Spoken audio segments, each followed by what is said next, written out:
My name's Ivkovic. I'm the CIO for CDF Corporation. We do IT for 3 different companies: CDF, ChairPac North America, and QuadPac located in Sweden. And all of our companies basically make plastic packaging material, everything from baby food pouches, we make the majority of those in the United States, to big 250-gallon ocean-going shipping containers. So we just revolve around plastic packaging.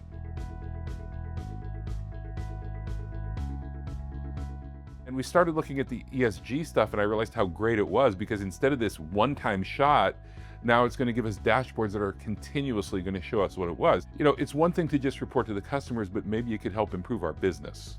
I think what's going to be really exciting is how we can visualize this data now in the various IFS dashboards, where before we didn't really discuss it. Now I can put it in front of the stakeholders. It can actually make a real difference.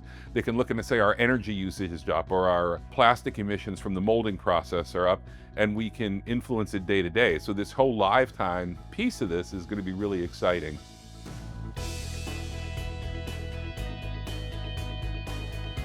I'm really excited to see how we can bring this to various departments, and they'll be able to see their influence on the process. And I think by having it easy to find day to day, they're going to improve their processes. We could lower our carbon footprint, as well as looking at other aspects of the ESG, the environmental, social, and governance process. For example, HR can use pieces of it, the governance models. I think it's really going to cut across the business and help us formalize some of these things, as well as be able to track them in a way that will help us improve them.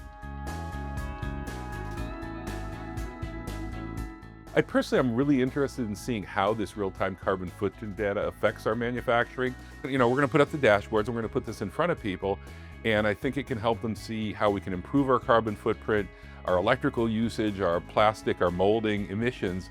And I think by having that data readily available, it really is going to cut down on our footprint.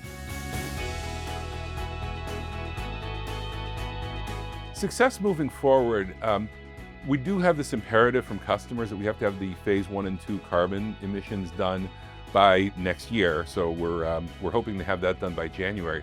Moving forward from there, there's a phase 3 carbon emissions that they are going to require. So I'd like to get that done in 26, in the next year.